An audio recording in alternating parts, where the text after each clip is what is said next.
항상 기도하며 깨어있으라. 누가복음 21장 34절부터 36절 말씀입니다.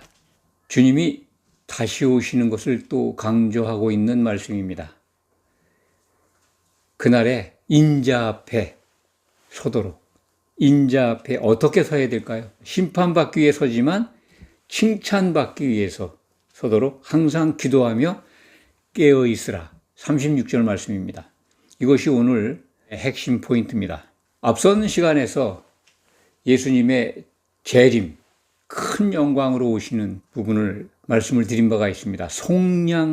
우리를 속량하시기 위해 오시는 예수님, 너희의 속량이 가까웠다라고 하는, 우리가 꼭 듣고 싶은 그런 말씀이죠. 그날이 그리워져야 합니다. 믿는 자들이라면 주님의 재림을 사모하고 그리고 속량을 간절히 바라야 합니다. 우리가 예수만 믿으면 구원받았다, 속량됐다라고 생각을 하는데 속량의 과정에 있는 겁니다. 예수님의 몸으로 한 신부로 완벽하게 완성이 되어야 속량이 성취되는 겁니다. 그것을 위해서 주님이 오실 때 당당하게 주님 앞에 서도록 기도하며 깨어있으라. 그렇게 명령하십니다. 깨어있는다는 게 뭘까요? 어떤 상태일까요? 눈을 뜨고 의식을 갖고 있는 것, 그거에서부터 출발하겠죠. 항상 깨어있다라고 하는 것은 주님이 오시는 걸 늘 준비하고 있다, 이렇게 생각하는 것이 성경적입니다. 주님을 사모하는 겁니다. 우리가 늘 그렇게 깨어서 주님이 다시 오실 걸 생각할 수 있다면 얼마나 좋을까요? 그 생각을 못하게 회방하는 자가 있다는 겁니다. 아주 끊임없이 참 교묘하게 순간순간 우리를 속입니다. 그래서 오늘 본문 누가복음 21장 34절 말씀, 너희는 스스로 조심하라. 그렇지 않으면 방탕함, 술 취함, 생활의 염려 등으로 참 마음이 둔해지고 생각밖에 뜻밖에 그 날이 덫과 같이 임한다는 겁니다. 조심하라. 신약 성경에서 조심과 같은 뜻으로 사용된 언어가 몇 가지 있습니다. 삼가라, 또 깨어있으라, 같은 말씀들이죠. 조심하라. 100세를 넘기신 분에게 어떤 사람이 장수 비결이 뭐냐고 물었을 때 그분 대답이 범사에 조심했다고 하는 말씀을 들은 적이 있습니다. 조심했다. 물론 육신적인 건강관리 측면에서의 말씀일 수도 있습니다. 그렇지만 모든 일에 대해서 차분하게 분별하면서 조심했다, 그런 뜻으로 저는 이해를 합니다. 조심한다고 하는 것은 깨어있지 않으면 지속적으로 이어갈 수가 없습니다. 어떻게 깨어있느냐 하는 것은 의식을 가지고 있다, 집중하고 있다, 이런 것도 되지만은 기독인이라면 기독인이 깨어있다고 하는 것은 성령 안에 있다고 하는 겁니다.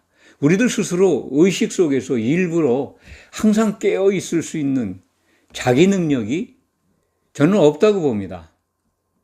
정말 충만한 성령의 은혜가 임하지 않으면 조심할 수도 없고 분별할 수도 없고 어떤 상황에 대해서 삼가할 수도 없습니다. 바울이 기도한 우리의 그 사도의 기도를 우리가 기억을 하는데, 우리를 향해서, 교회를 향해서 흠이 없이 보존되기를 간구하고 있습니다. 그것이 뭘까요? 흠이 없다고 하는 것이 곧 성령의 기름을 준비하는 겁니다. 교회에 주신 명령 가운데 성령을 소멸할 경우가 있다라고 하는 말씀을 우리가 찾아볼 수가 있는데, 데살로니가 전서 5장 19절이죠. 성령을 소멸하지 말라. 깨어 있어야 되는 이유인 동시에 항상 깨어 있을 수 있는 조건이기도 합니다. 성령을 소멸하면 예수님이 다시 오실 때 그 앞에 당당하게 설 수가 없어요. 칭찬받을 수가 없습니다. 예수님은 결혼하러 오시는데 신부를 점검하실 겁니다. 신부 자격 있는가. 과거에 동서고금을 통해서 이 결혼식 예물이 있죠. 뭐 신부의 결혼 지참금도 있고 신랑의 결혼 준비물도 있는 것 같습니다. 나라에 따라 다른데 신랑이 준비하는 혼인 신부에게 줄 선물도 있고 신부가 신랑에게 주는 그 준비 선물도 있습니다. 결혼 지참금이 서로가 필요했죠. 예수님은 우리에게 결혼 지참금 성령을 미리 주셨습니다. 신랑이 우리에게 주신 거죠. 그걸 보존하고 있는 게 신부가 신랑께 드릴 결혼 지참금입니다. 혼인 지참금을 가지고 예수님 앞에 서야 합니다. 성령이 소멸할 수 있다는 것을 아시면 그저 예수님만 믿으면 구원에 이른다고 하는 기독교 전통에 빠지지 않을 겁니다. 신약 성경을 주목해서 보십시오. 깨어 있으라고 하잖아요. 기도하라고 하잖아요. 삼가라, 조심하라. 왜? 결혼 지참금을 갖지 못하게 회방하는 자가 있는 겁니다. 그래서 오늘도 34절 말씀 스스로 조심하라고. 그래야 주님 오실 때 칭찬받는다고 그런 말씀이죠. 그렇지 않으면 방탕함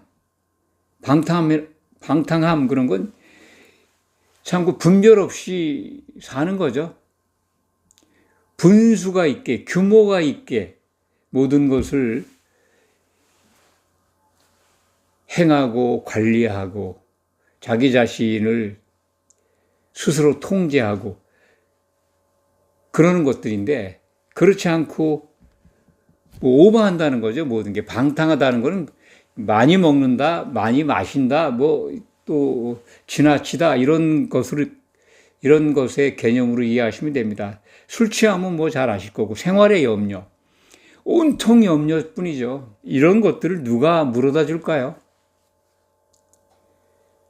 성령을 소멸하게 하는 예수님 앞에 서지 못하게 하는 그 자가 갖다 주는 겁니다. 온갖 생활의 염려를 항상 몰고 와서 근심하게 해요. 사람이 막 쫓겨가게 해요. 한쪽으로 치우쳐 가다 보면 브레이크가 안 걸려요. 계속 그 방향으로. 중단하고 참 멈춰서고 돌이키는 역사가 일어나지 못하도록 정말 집요하게 사람을 한쪽으로 잘못된 길로 몰입시켜 갑니다. 그런 경험들을 많이 하셨을 겁니다. 그런 게 없다면 걱정할 게 없죠. 염려가 없을 겁니다. 그러나 쉬지 않고 일하는 놈이 있습니다. 그래서 성령의 충만함이 필요한 거고 그래서 성도들이 모여서 예수님의 생각으로 공유하면서 기도하고 예배하고 찬송하는 과정이 필요한 겁니다. 예수님의 마음을, 예수님의 생각을 공유하려면 전에도 말씀을 많이 드렸는데 사도들이 기록한, 사도들을 통해서 주신 주님의 말씀, 신약 성경을 늘 항상 받아 먹어야 합니다. 책임질해야 합니다. 깨어서 주목해야 합니다. 그래야 주님이 오시는 그날이 오늘 34절 말씀 보면 덫과 같이 너에게 임할 수 있다는 겁니다. 덫과 같이 임한다는 것은 방탕함, 술 취함, 염려, 생활의 염려 이런 것들 곧 조심하지 않는 사람은 주님이 오시는 그날이 갑자기 다가온다는 겁니다. 깨어 있다면 준비하고 있으니까 주님의 오심은 언제 오셔도 웰컴, 환영하는 거죠. 환영합니다. 어서 오십시오. 너무 기다렸습니다. 라고 하는 마음을 갖고 신앙생활하는 분들은 전혀 걱정이 없겠죠.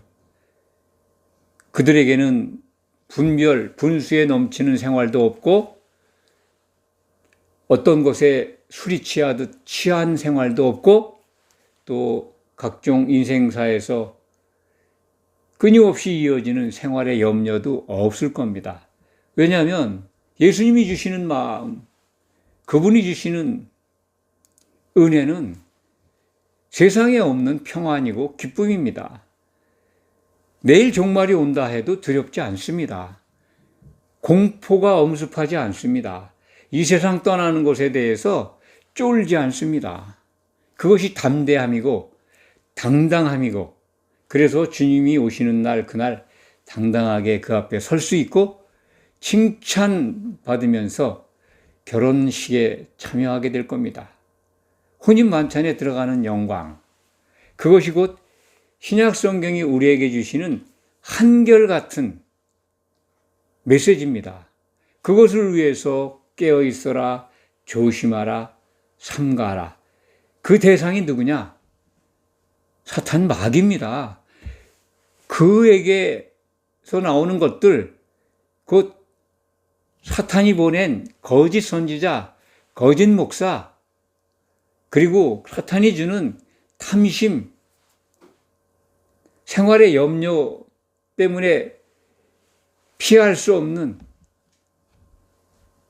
하루하루의 괴로움, 이런 것들에서 해방되어야 합니다. 그 해방되는 길이 성령의 충만함을 이어가는 겁니다. 그러기 위해서는 예수님의 생각으로 두세 사람이 모여야 합니다. 자기를 부인한 신실한 성도들이 모여서 주님의 몸된 교회를 이루어야 합니다. 그러면 염려하지 마십시오.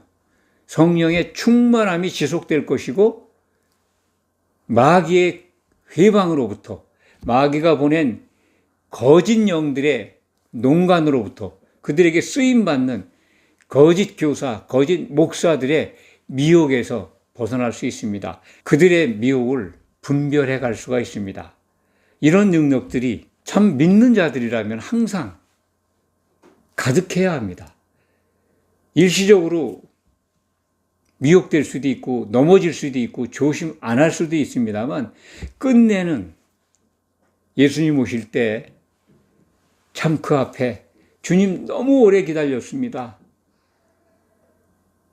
할렐루야 찬송을 하면서 주님을 환영할 수 있게 됩니다. 말씀을 정리합니다. 우리의 소망을 세상에 두면 성령의 충만함을 유지할 수가 없습니다. 우리의 소망은 하늘에 속한 것, 그렇게 좀 더 좁혀 말씀드리면 예수님이 다시 오시는 것입니다. 그리고 그분의 결혼에 참여하는 겁니다. 흠이 없이 설 수 있는 유일한 조건은 성령의 기름을 준비하는 것입니다. 그 준비를 위해서 조심하고 삼가하고 깨어 있어야 합니다. 그리고 항상 기도해야 합니다. 주님이 다시 오시는 것을 제일 목표로 삼고 사모하는 마음으로 깨어 기도하는 것입니다. 기도하겠습니다.